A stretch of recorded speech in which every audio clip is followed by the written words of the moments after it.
Baik, ini adalah part ketiga dari materi mengenai sampel dan pendugaan parameter.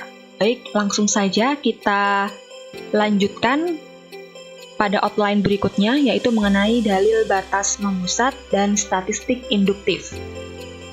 Kita mulai dari teorema limit pusat. Dalam pemilihan sampel acak sederhana berukuran N, dari sebuah populasi yang berasal dari distribusi apapun, di mana N-nya ini cenderung berukuran besar, ya, atau merupakan sampel yang besar, maka perhitungan untuk distribusi dari rata-rata sampel dapat kita dekati dengan menghitung distribusi probabilitas normalnya. Dalam melakukan penelitian, ya, kita pasti akan melakukan yang namanya pengumpulan data. Di mana pada pengumpulan data itu kita cenderung menetapkan sebuah populasi. Nah, populasi yang sudah ditetapkan itu biasanya tidak diketahui berapakah besaran dari rata-rata atau variansnya. Jadi yang bisa kita lakukan selanjutnya adalah menetapkan sampel. Harapannya dari menetapkan sampel ini kita bisa mencari berapakah nilai rata-rata sampelnya dan varian sampelnya, sehingga dari perhitungan atau pencarian nilai rata-rata atau varian tersebut kita bisa menduga, ya, atau nilai tersebut bisa mewakili parameter populasi yang ada. Jadi nilai yang kita peroleh dari rata-rata sampel atau varians sampel tersebut bisa mewakili parameter populasi yang tidak diketahui sebelumnya. Misalkan di sini theta adalah sebuah parameter dari suatu distribusi populasi, kemudian theta capit adalah sebuah penduga dari theta, maka untuk N mendekati tak hingga atau untuk sampel yang besar di mana N-nya lebih besar dari sama dengan 120, maka nilai theta ini akan mendekati normal. Jadi begini maksudnya, ya. Jadi kan kita ceritanya nggak tahu, ya, bagaimana parameter dari populasi yang kita tentukan. Nah, sebut saja misalkan parameter populasi itu adalah sebuah nilai, ya, yang kita simbolkan dengan theta. Jadi theta itu adalah sebuah parameter dari distribusi populasi. Nah, kemudian karena kita nggak tahu berapa dan bagaimana parameter dari distribusi populasi yang kita punya itu, maka yang bisa kita lakukan hanyalah menduga kira-kira berapakah nilainya. Ya, misalkan kita simbolkan nilai pendugaannya itu adalah theta capit. Jadi theta capit ini adalah penduga dari theta. Nah, untuk sampel yang cenderung besar, ya, dengan N-nya lebih besar sama dengan 120, berarti ini minimal N-nya adalah 120, ya, atau bisa kita katakan N-nya ini dia mendekati tak hingga, karena dia minimal 120, berarti maksimal dia tak hingga, ya. Saya ulangi, untuk N yang mendekati tak hingga, maka nilai tetanya akan mendekati normal. Dalam prakteknya, tabel distribusi normal itu dapat kita gunakan untuk menghitung nilai probabilitas untuk jumlah sampel yang lebih besar dari 30. Jadi biasanya kalau sampelnya lebih besar dari 30, kita bisa pakai tabel distribusi normal. Dan sebaliknya, untuk sampel yang kurang dari atau sama dengan 30, kita bisa menggunakan yang namanya tabel distribusi T, ya, untuk menghitung nilai probabilitasnya. Selanjutnya, misalkan suatu populasi memiliki sejumlah N besar elemen, di mana rata-ratanya adalah mu dan variannya adalah sigma kuadrat. Kemudian dari populasi tersebut diambil sampel sebanyak N elemen. Jadi N besar di sini itu menunjukkan ukuran dari populasi atau banyak elemen dari populasinya. Kemudian untuk mu ini adalah rata-rata dari populasinya dan sigma kuadrat ini adalah varian dari populasinya. Nah, dari populasi tersebut kemudian kita ambil sampel sebanyak N kecil elemen. Nah, ada beberapa hal yang perlu kita perhatikan. Jika pengambilan sampel dilakukan dengan pengembalian, artinya kita ambil sampel ya, kemudian kita kembalikan ya, maka banyaknya kemungkinan kelompok sampel yang dapat terbentuk bisa dihitung dengan menggunakan rumus N besar pangkat dengan N kecil.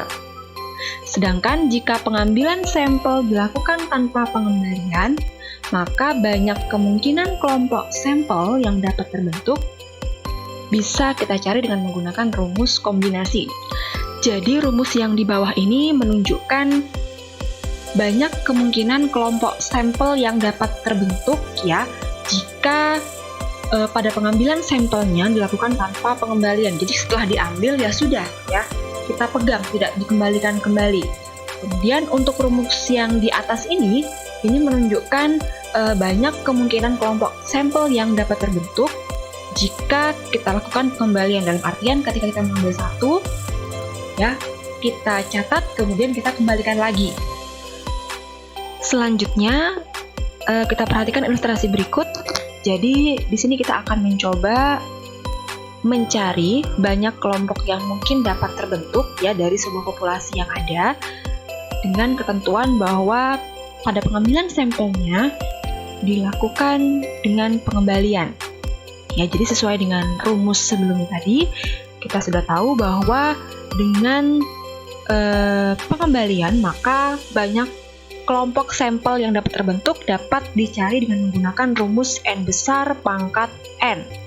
Sehingga untuk contoh soal, misalkan kita memiliki populasi sebanyak N sama dengan 4, jadi ini menandakan ukuran untuk populasinya ada 4 ya, mulai dari X1, X2, X3 sampai X4, ada sejumlah 4, di mana X1-nya sama dengan 1, kemudian X2-nya sama dengan 2, kemudian X3 sama dengan 4, dan X4 sama dengan 5. Nah, kemudian akan kita ambil sampel sebanyak 2. Kemudian misalkan lagi kita tetapkan ya aturan dalam pengambilan sampel tersebut, kita lakukan dengan pengembalian. Jadi ketika kita sudah mengambil satu buah sampel secara acak, kita kembalikan lagi. Ya, dan seterusnya seperti itu. Nah, dari sini kita akan mendapatkan 16 kombinasi sampel. Nah, kita lihat di sini yang pertama, tabel frekuensi relatif X. Jadi kita lihat X pertama ini menunjukkan nilai dari X1 ya. Kemudian baris kedua ini menunjukkan nilai untuk X2. Baris ketiga menunjukkan nilai untuk X3, dan yang terakhir baris ke 4 atau terakhir menunjukkan nilai dari X4. Nah, pada kolom selanjutnya, kolom frekuensi, kita lihat di sini karena masing-masing dia muncul sebanyak satu kali, ya, dalam artian satu muncul sebanyak satu kali, tidak ada satu lagi di tempat yang lain, dan seterusnya, ya. Jadi masing-masing muncul sebanyak satu kali, maka kita tuliskan pada setiap XI-nya frekuensinya sebanyak 1. Jadi X1 frekuensinya 1 karena 1 hanya muncul di X1, tidak muncul di X yang lain. Kemudian untuk X2 frekuensinya juga hanya 1 karena 2 juga hanya muncul satu kali, ya, hanya pada X2 saja, dan seterusnya. Ya, jadi untuk semua nilai XI-nya kita pasang frekuensinya adalah 1. Kemudian untuk frekuensi relatif, ya, kita lihat probabilitas dari nilai XI, probabilitas dari XI-nya di sini sama dengan 1/4. Kenapa 1/4? Karena ketika kita mengambil satu buah nilai secara acak, ya, dari 4 buah nilai yang ada, maka masing-masing XI tersebut akan berpeluang untuk terambil. Jadi kalau kita bagi rata, masing-masing XI-nya nanti dia akan memiliki peluang sebanyak 1/4 atau 0,25. Yang mana kalau kita kumulatifkan semua akan kita peroleh probabilitasnya adalah 1. Ya, kemudian kita lihat tabel selanjutnya untuk tabel frekuensi relatif X-bar. Ini kurang X-barnya ya. Oke, kolom pertama kita lihat X-bar. Di awal tadi kita sudah mendapatkan hasil ya untuk banyak kelompok sampel yang akan terbentuk. Tadi kita gunakan rumus N pangkat N ya, jadi sama dengan 4 pangkat 2 atau sama dengan 16. Jadi kita memiliki sebanyak 16. Kok ini bukan 16 baris? Nah, kita lihat frekuensinya. Jadi dari ke-16 sampel tersebut ya, kita hitung masing-masing mean-nya atau rata-ratanya ya. Kemudian nanti akan diperoleh hasil sebagai berikut. Jadi nanti pada perhitungan masing-masing dari ke-16 kombinasi itu akan diperoleh X-bar sama dengan 1.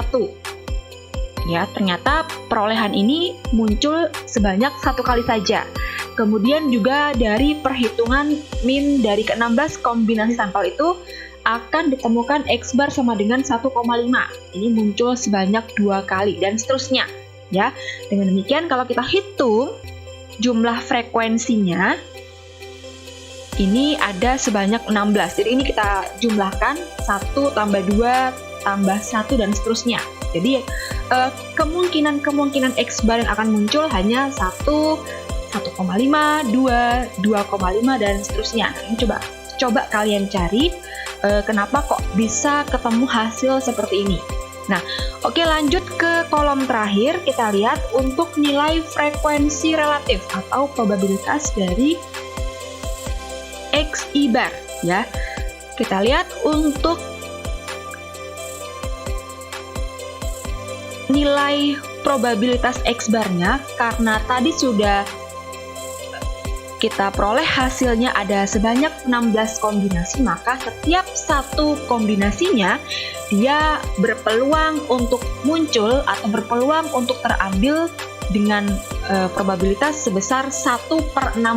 Jadi masing-masing satu buah kombinasinya dia berpeluang muncul sebesar 1/16. Nah, sekarang kita perhatikan frekuensinya. Kalau frekuensinya 1 berarti dia probabilitasnya 1/16. Kalau frekuensinya 2 tinggal kita kalikan 2. Kalau frekuensinya 4 tinggal kita kalikan 4 dan seterusnya.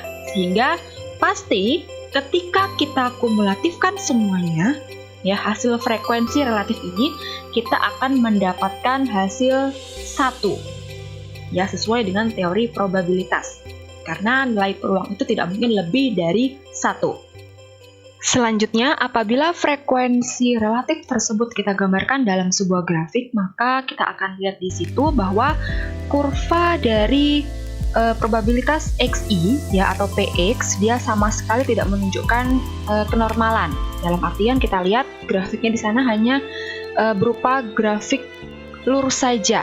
Sedangkan untuk kurva Px bar kita lihat dia mendekati normal. Jadi kalau kita lihat dari grafik ya, pada grafik sebelah kanan, garis putus-putus di sini ini menunjukkan pergerakan probabilitas dari Xi-barnya ya, tabel sebelah kanan. Yang mana pada pergerakan ini kita lihat dia mendekati kurva normal. Kurva normal sebagaimana yang ditunjukkan pada garis yang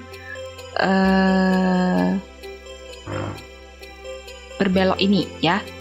Sehingga bisa kita katakan karena kurva Px bar-nya mendekati kurva normal, bisa kita katakan bahwa kurva Px bar-nya nilainya mendekati normal.